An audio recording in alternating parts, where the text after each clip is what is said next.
అది ఎవరికి ఇచ్చినారు? అది ఎవరు దాంట్లో సార్ బ్యాక్ రండి. మీరు చెప్పిందనా?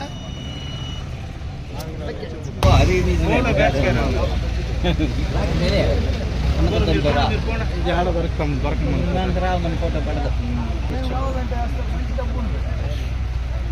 చేసుకొని తెలియదు చేసుకోవాలి.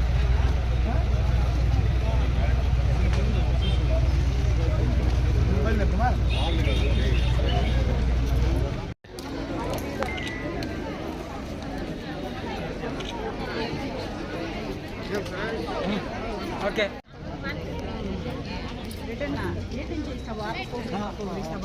లాస్ట్ నుంచి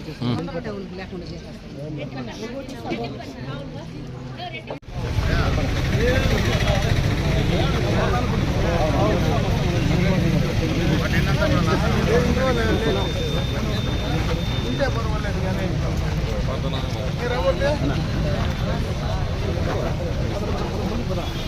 అట్లా రైట్కి పోనీ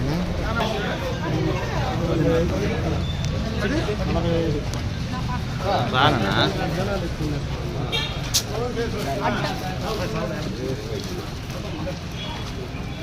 కథలు కూడా ఏంటి కదా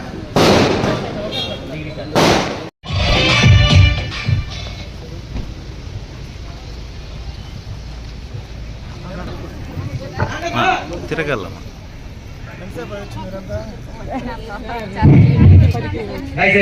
గౌరవనీయులు పెద్దలు మన శాసనసభ్యులు మన అమరన్న గారికి స్వాగతం సుస్వాగతం. అలాగే మండల పార్టీ అధ్యక్షులు నాగరాజరెడ్డి గారిని, మండల మార్కెట్ కమిటీ చైర్మన్ రాజేంద్ర గారిని, కూటమి సభ్యులందరినీ కూడా స్టేజ్ పైకి సాదరంగా ఆహ్వానిస్తున్నాం.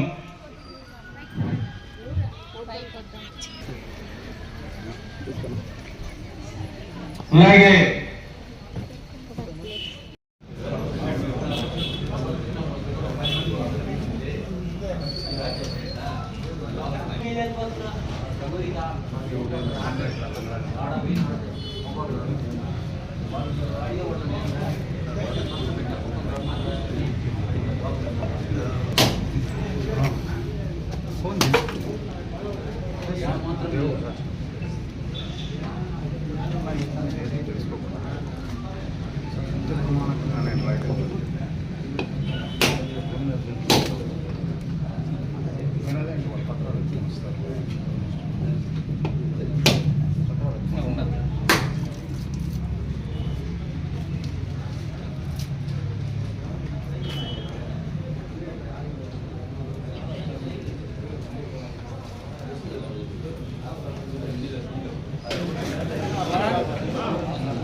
ఓకేనా?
రెడ్డి గారికి, వేదిక మీద ఉన్న ప్రతి ఒక్క పెద్దలకు, వేదిక మీద ఉన్న మహిళా సోదరి మండలందరికీ కూడా, మీడియా వారికి ప్రతి ఒక్కరికి పేరు పేరున నమస్కారాలు తెలియజేసుకుంటూ, కూటమి ప్రభుత్వం ఏర్పాటు చేసినప్పటి నుండి కూడా చెప్పిన మాట ప్రకారం ఏదైతే మనం చెప్పామో ప్రతి ఒక్కటి కూడా నెరవేర్చే విధంగా మన ముఖ్యమంత్రి వర్యులు చంద్రబాబు నాయుడు గారు తీసుకున్న చొరవ మీరందరూ కూడా చూసే ఉంటారు. 75 సంవత్సరాల వయసులో కూడా 35 ఏళ్ల పిల్లగా నిర్విరామంగా మన రాష్ట్రం కోసం కష్టపడుతున్నాం మనం అందరూ చూస్తున్నాం. దీన్ని స్ఫూర్తిగా తీసుకొని ప్రతి ఒక్కరూ కూడా రాష్ట్రం కోసం పాటుపడాలని అందరూ కూడా ఆలోచిస్తున్న వేళ ప్రతిపక్షాలు కొన్ని విమర్శలు చూస్తున్నారు. నవ్వుబాటుగా ఉన్నాయి. అందరికీ కూడా ప్రతి ఒక్కరు కూడా నవ్వుకునే విధంగా ఉంది. ఇలాంటి ప్రతిపక్షాలు మనం ఉండడం వల్ల రాష్ట్ర అభివృద్ధి కుంటుపడమే కానీ ముందుకు పోవడం జరుగుతుందా అని అందరూ కూడా ప్రశ్నిస్తున్నారు.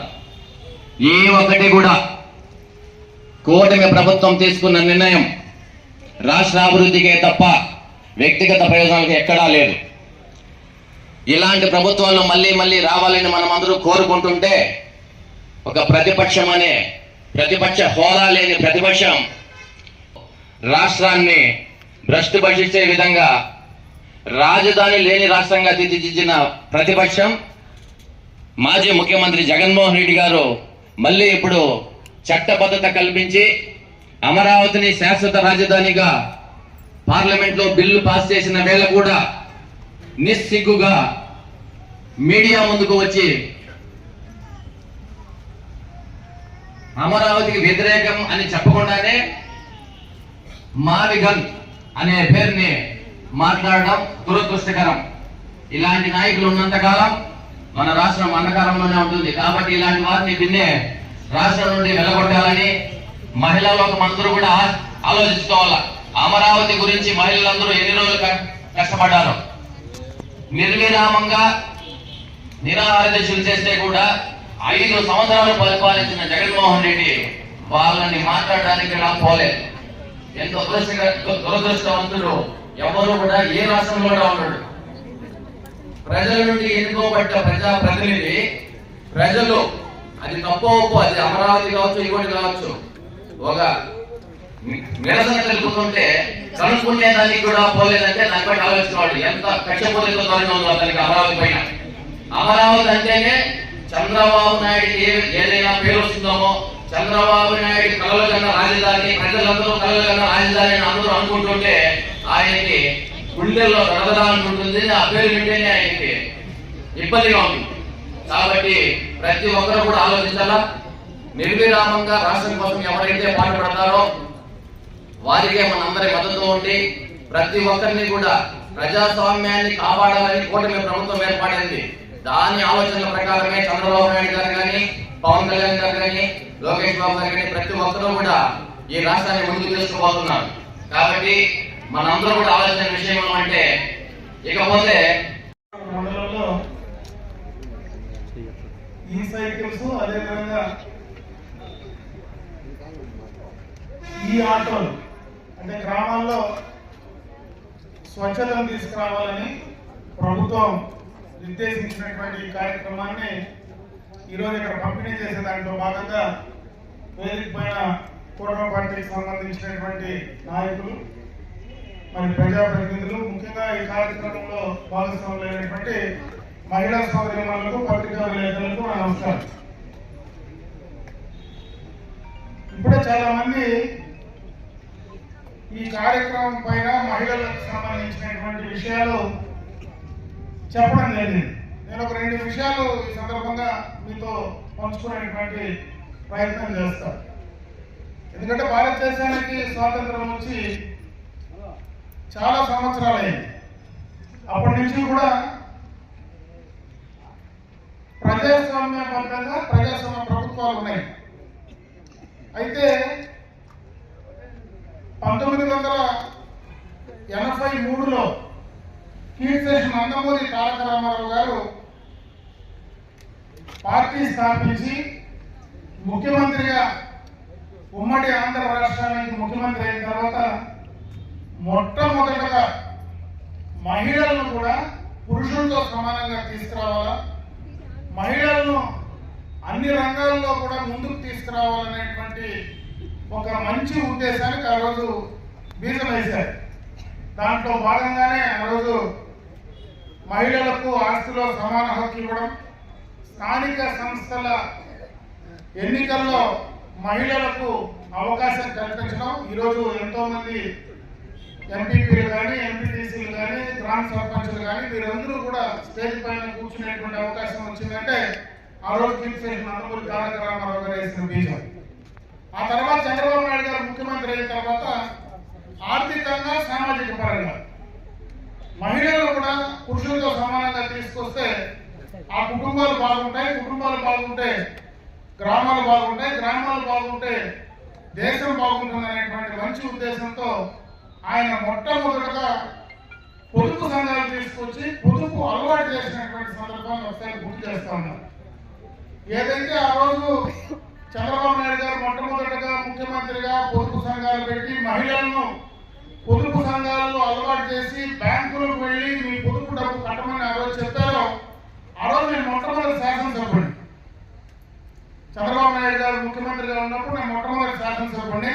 మేము గ్రామాల్లో ఆ రోజు పోయి ఈ పొదుపు సంఘాల గురించి మహిళలను బ్యాంకులకు పోయి మీ పొదుపు కట్టమని మేము మాట్లాడితే ఆ రోజు ప్రతిపక్షంలో ఉన్నటువంటి నాయకులు చాలా మంది ఎగతాళిగా కూడా మాట్లాడారు. ఆడవాళ్ళందరినీ కూడా బ్యాగులు సంతలో పెట్టుకొని నేరుగా బ్యాంకుల చుట్టూ తిప్పుతా ఉన్నారు, ఆఫీసుల చుట్టూ తిప్పుతా ఉన్నారని ఆ రోజు చాలా మంది ఎగతాళి చేసినటువంటి సందర్భాన్ని గుర్తు చేస్తా ఉన్నారు. అంటే 30 సంవత్సరాల ముందు ఆ రోజు ఏ కార్యక్రమం అయితే మొదలు పెట్టారో ఈ ప్రభుత్వం, తెలుగుదేశం ప్రభుత్వం ఆ రోజు అటు ఎన్టీ రామారావు గారు కానీ, ఈరోజు చంద్రబాబు నాయుడు గారు కానీ మహిళల కోసం తీసుకున్నటువంటి సందర్భంలో ఆ రోజు ఎంతమంది ఎన్ని అవమానాలు పడినా ఆ రోజు మీరు తీసుకున్నటువంటి నిర్ణయం ఈ రోజు పురుషులు పోయి బ్యాంకులో ఏదైనా నాకు 10 రూపాయలు అప్పు ఇవ్వాలంటే నువ్వేం పెడతావు అని అడుగుతాడు. ఈ రోజు వేల కోట్ల రూపాయలు, అంటే ఈ రోజు ఒకసారి 2024-25కి సంబంధించి ఈ రాష్ట్రాన్ని ఒకసారి చూస్తే దాదాపు 46,500 కోట్లు మహిళా సంఘాలకు బ్యాంకులు అప్పించినాయి. అంటే ఇవన్నీ మీకు ఏమాత్రం తాకట్టు లేకుండా మీరు బ్యాంకులు మీ కాళ్ళ దగ్గరకు వచ్చి అప్పించేటువంటి పరిస్థితి ఈ రోజు కలిగిందంటే ఆ రోజు చంద్రబాబు నాయుడు గారి ఆలోచన కావచ్చు, ఆ ఆలోచనని సక్రమంగా వాడుకొని ఉపయోగించుకున్నటువంటి మహిళా సోదరులు కావచ్చు. మీరు చేసుకున్నటువంటిది ఆ రోజు మీరు ఎంత బాగా ఈ కార్యక్రమాన్ని తీసుకున్నటువంటి అప్పులో తీసుకున్నటువంటి డబ్బులో తిరిగి 99.9% తిరిగి కట్టారు కాబట్టి ఈ రోజు బ్యాంకులు మీ కాళ్ళ దగ్గరకు వచ్చి డబ్బులు ఇచ్చేటువంటి పరిస్థితి ఉంది. కాబట్టి ఆ ఘనత ప్రభుత్వాన్ని నేను చెప్పలేను, కానీ ఆ ఘనత ఎవరైతే ఈ మహిళా సోదరులు మనం ఉన్నారో మీరే అని చెప్పి నేను సందర్భంగా తెలియజేసుకుంటున్నా.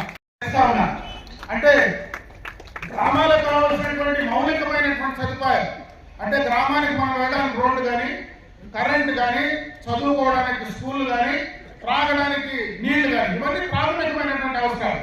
ఈ ప్రాథమికమైనటువంటి అవసరాలన్నీ కూడా పూర్తి స్థాయిలో కంప్లీట్ చేస్తూ గత ప్రభుత్వం చేసినటువంటి ఆర్థిక విధ్వంసం వల్ల ఏదైతే నష్టం జరిగిందో ఆ నష్టాన్ని పూడ్చుకుంటూ ఈరోజు పోలవరం లాంటి జీవనాడి ఈ యొక్క రాష్ట్రానికి ఏదైతే ఉందో దాన్ని ఏదైతే విస్మరించారో దాన్ని కంప్లీట్ చేసే కార్యక్రమం కానీ ఈ రోజు అమరావతి లాంటి, ఎందుకంటే మన రాష్ట్రానికి రాజధాని లేదు, అప్పుడే మన సోదరులు కూడా మాట్లాడినారు, అంటే దానిపై నేను ఎక్కువ మాట్లాడినా కానీ నిజంగా కనీసం జ్ఞానం ఉండి ఒక మనిషిగా ఆలోచిస్తే ఈ రాష్ట్రానికి రాజధాని లేనటువంటి రాష్ట్రం ఉంది.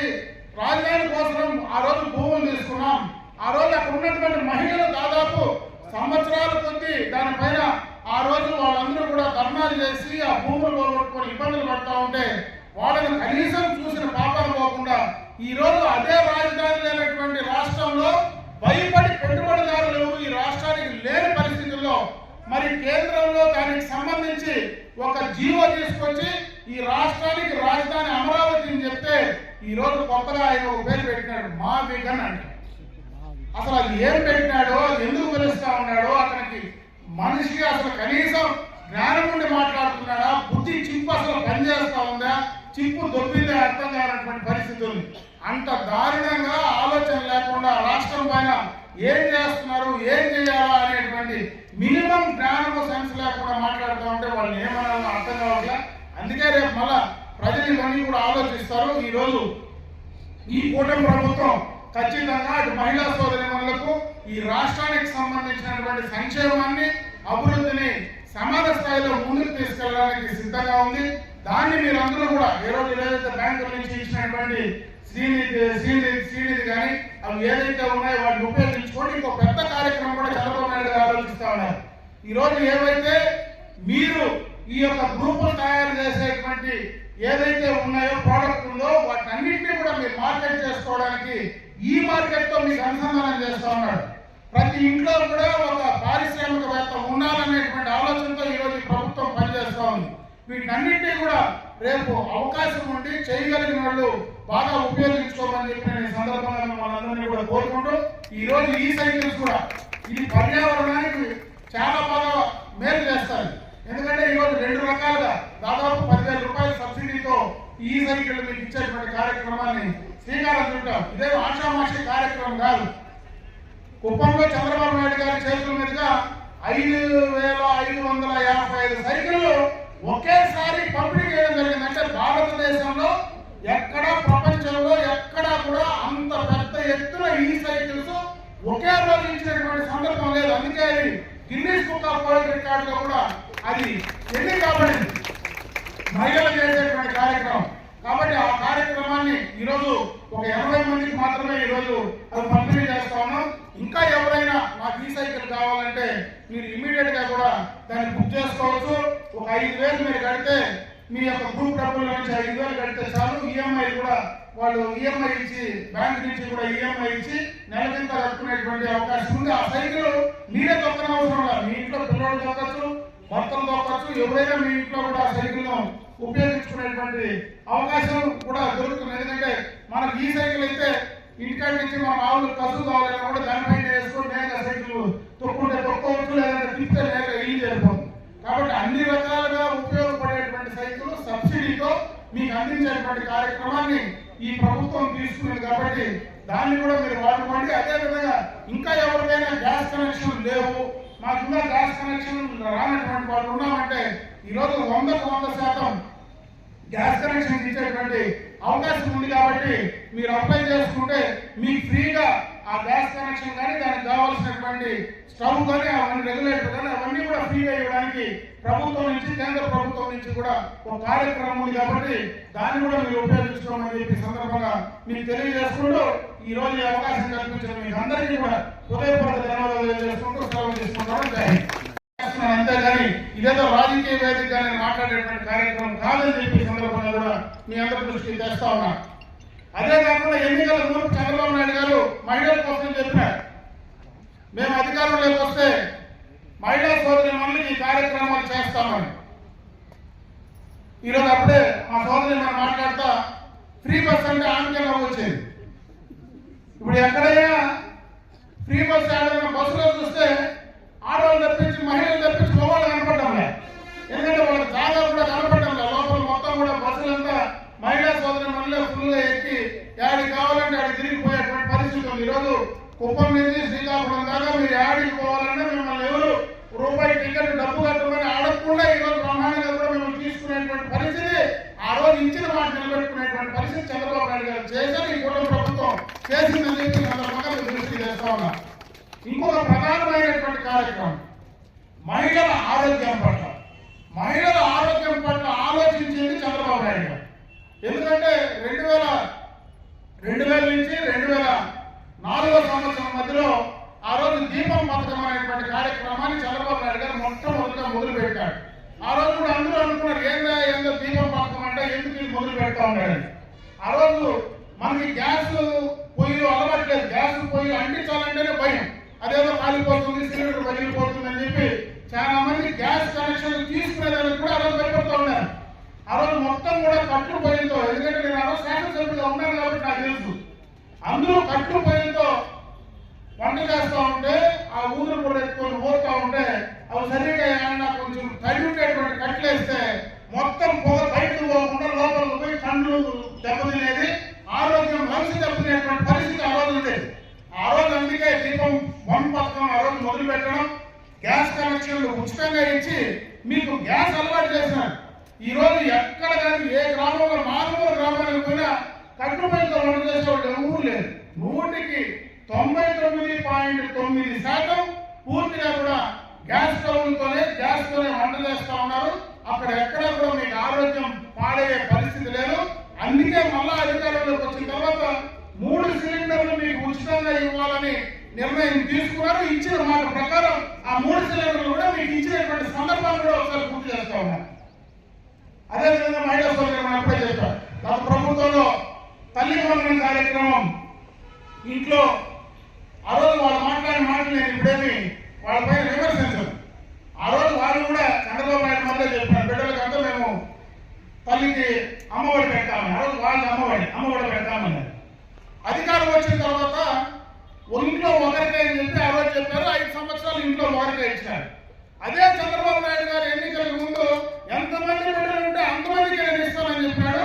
ఈ రోజు ఎంతమంది 5 మంది 6 మంది 7 మంది బిడ్డలున్నా వాళ్ళకు ఆ తల్లికి వందనం కార్యక్రమం ఇచ్చి అమలు చేసినటువంటి ఘనత ఈ కుటుంబ ప్రభుత్వం చంద్రబాబు నాయుడు గారు అదే చెప్పే సందర్భంగా మీ దృష్టికి తెస్తా ఉన్నా. ఇవే కాకుండా పెన్షన్లు కావచ్చు, అదేవిధంగా మనము రైతులకు ఇచ్చేటువంటి రైతు భరోసా కార్యక్రమం కావచ్చు, ఇటువంటి కార్యక్రమాలు చాలా కార్యక్రమాలు ఆ రోజు సూపర్ 6 పథకం కింద ఏవైతే మాట చెప్పామో అవన్నీ కూడా అమలు చేయడం జరిగిందని చెప్పి సందర్భంగా కూడా మీ దృష్టికి తెస్తా ఉన్నా. ఇవే కాదు, ఒక పక్క సంక్షేమం చేస్తూ ఇంకొక పక్క అభివృద్ధి కార్యక్రమాలు కూడా చేయాల్సినటువంటి అవసరం ఉంది. గత ప్రభుత్వంలో చేయలేనటువంటి చాలా కార్యక్రమాలు ఇదే మండలంలో ఎక్స్టర్నల్ ఎయిర్ ప్రాజెక్ట్ కింద రోడ్లన్నీ కూడా అసంపూర్తిగా నిలిపేశారు. అవన్నీ కూడా ఈ రోజు ఈ ప్రభుత్వం వచ్చిన తర్వాత పనిచేస్తా ఉన్నాం. అదేవిధంగా మనకు హంద్రీనేవా కాలువ పక్కనే మనకు హంద్రీనేవా కాలువ పోతుంది. రాబోయే కాలంలో మళ్ళా మన కౌండినేవా కూడా దాన్ని కనెక్ట్ చేసి సిలువుపల్లా ఉన్నాం. హంద్రీనేవా నిలిచిపోతే చంద్రబాబు నాయుడు గారు ముఖ్యమంత్రి అయిన 6 నెలల లోపలనే మళ్ళీ హంద్రీనేవా కాలువ ద్వారా కుప్పం దగ్గర కూడా ఈరోజు నీళ్లు పోతా ఉన్నాయి. ఇంకొక ప్రధానమైన కార్యక్రమం, ఎందుకంటే మహిళా సోదరులకు ఈరోజు మహిళలకు గ్రామాల్లో త్రాగునీటికి సంబంధించినటువంటి సమస్యలు చాలా ఉన్నాయి. కరువు వస్తే నీళ్లకు ఇబ్బంది పడేటువంటి పరిస్థితి చాలా గ్రామాల్లో ఉన్నాయి. అందుకే దీనికి ఒక ప్రత్యేకమైనటువంటి కార్యాచరణ ఈ ప్రభుత్వం తీసుకున్నది. దాదాపు చిత్తూరు జిల్లాలో ఉండేటువంటి పడమటి గ్రామాలు మొత్తం కూడా ఏదైతే ఈరోజు కంబలపల్లి కానీ, మదనపల్లి కానీ, పుంగనూరు కానీ, పొలమనేరు కానీ, కుప్పం కానీ వీటన్నిటికీ గండికోట రిజర్వాయర్ నుంచి 2700 కోట్ల రూపాయలతో ప్రతి ఇంటికి స్వచ్ఛమైనటువంటి త్రాగునీరు అందించాలనేటువంటి కార్యక్రమాన్ని నిర్ణయం తీసుకున్నది. జీవో కూడా బయటకు వచ్చింది. ఒక 3-4 నెలల్లో టెండర్లు పిలిచి సంవత్సరం 2 ఏళ్ల లోపలనే ప్రతి గ్రామానికి డైరెక్ట్ గానే పైప్ లైన్ ద్వారా ఇచ్చే కార్యక్రమాన్ని కూడా శ్రీకారం చుట్టబోతున్నారు. ఎన్టీ రామారావు గారు ఆ రోజు ఏదైతే కళలు అన్నారో మహిళలను కూడా అన్ని రకాలుగా కూడా ముందుకు తీసుకురావాలా, స్థానిక సంస్థల్లో మేము అవకాశం కల్పించి ఎంపీలు, జడ్పీటీసీలు, జిల్లా పరిషత్ చైర్మన్లు, సర్పంచ్లు చేయాలనుకున్నారు. అదే కార్యక్రమాన్ని ఈరోజు కూటమి ప్రభుత్వం అధికారంలోకి వచ్చిన తర్వాత రేపు 2029లో చట్టసభల్లో కూడా ఈరోజు శాసనసభ్యులు, పార్లమెంటు సభ్యులు కూడా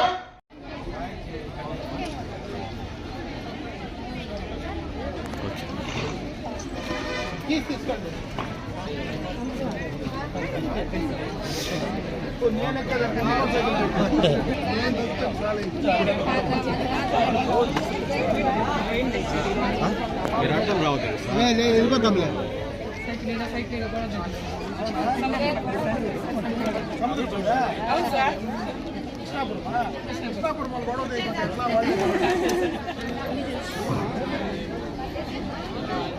అలవాటుందా?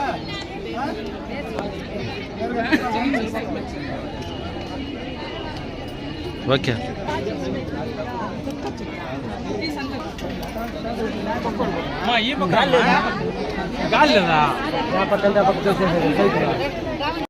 ఇవ్వడం ఈరోజు ఎంతమంది ఉన్నా అమ్మఒడి డబ్బులు వేయడం ఈ కార్యక్రమం అంతా చేస్తున్నారు. కాబట్టి మీరందరూ కూటమి ప్రభుత్వం గుర్తుపెట్టుకొని కూటమి ప్రభుత్వానికి చేయాలని కోరుకుంటున్నాను.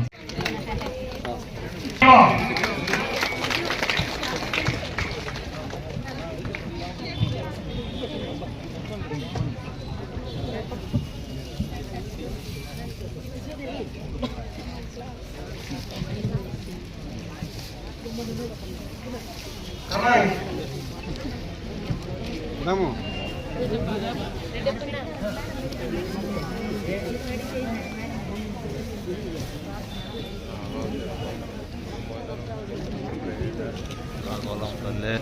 గారిని కూడా స్టేజ్ పైకి మోదరకాలు అమర్నాథ్ రెడ్డి గారు అనే పేరు వినగానే మనందరికీ గుర్తొచ్చేది అభివృద్ధి. అభివృద్ధికి పాటుపడే నాయకుడు ఎవరైనా మన నియోజకవర్గంలో ఉన్నారంటే మనము గతంలో కూడా చూసాం.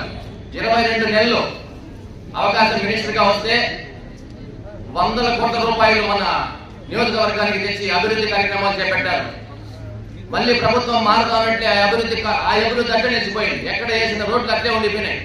ఏడేసిన ఒకటి అట్టే 5 ఏళ్ళు ఉంది. గ్రామాల్లో కొన్ని బిల్డింగ్లు కట్టారే తప్ప ఎక్కడ కానీ ఒక రోడ్డు వేసిన పాపన పోలేదు. అన్ని రోడ్లు అట్టే ఉండిపోయినాయి. 5 ఏళ్ళు గుల్ల రోడ్లు కట్టారు. అందరూ కూడా మండలం అందరూ కూడా మహిళలందరూ చూశారు. అంతా కూడా 5 ఏళ్ళు పోతానే మన ప్రభుత్వం వచ్చింది. అన్నగారు వస్తున్నట్లే అభివృద్ధి పైనే చొరవ చూపి ప్రతి ఒక్క ఊరికి కూడా ఎక్కడైతే నిలిపినారో అది అప్పుడే ప్రారంభం చేసి రోడ్లు అన్ని కూడా పూర్తి చేస్తున్నాం. నీళ్లు కూడా ప్రతి ఊరికి ఎక్కడైతే నీటి సమస్య ఉందో అక్కడ కూడా బోర్లు కానీ మోటార్లు కానీ ఇప్పటికే మనము కోట్ల రూపాయలతో చేసి ఉన్నాం. అవన్నీ కూడా మీరు చూస్తా ఉన్నారు. అభివృద్ధికి ఎక్కడైనా ఈ రాబో 5-6 నెలల్లో మన గ్రామాల్లో కూడా ఎక్కడా కూడా రోడ్డు సౌకర్యం కానీ నీళ్ళ సౌకర్యం కానీ ఉండకుండా చేసే బాధ్యత అన్నగారు తీసుకున్నారు. ప్రతి ఒక్క గ్రామానికి రోడ్డు సౌకర్యం కానీ నీళ్లు కానీ లైట్లు కానీ ప్రతి ఒక్కటి కూడా అందించే విధంగా ప్రతి ఒక్క అభివృద్ధి కార్యక్రమాన్ని చాలా చేసే విధంగా అమరణ గారు చొరవ తీసుకున్నారు. కాబట్టి వారికి మనం అందరూ కూడా వినూతంగా ఎప్పటికీ ఉండాలని, ఇలాంటి నాయకుల్ని మనం ఎప్పుడు మళ్ళీ ఎన్నుకునే విధంగా మీ ఆలోచనలు ఉండాలని మహిళా లోకానికి అంతా తెలియజేసుకుంటూ ఈ అవకాశం ఇచ్చిన మీ అందరికీ కూడా మరొకసారి ధన్యవాదాలు తెలుసుకుంటూ సెలవు తీసుకున్నాను. జై హింద్, జై చంద్రబాబు నాయుడు గారు, జై అమరణ గారు.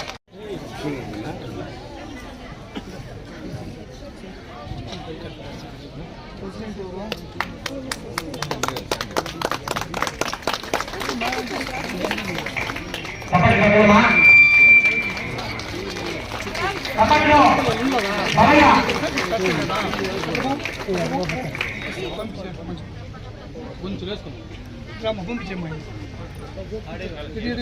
కొంచెం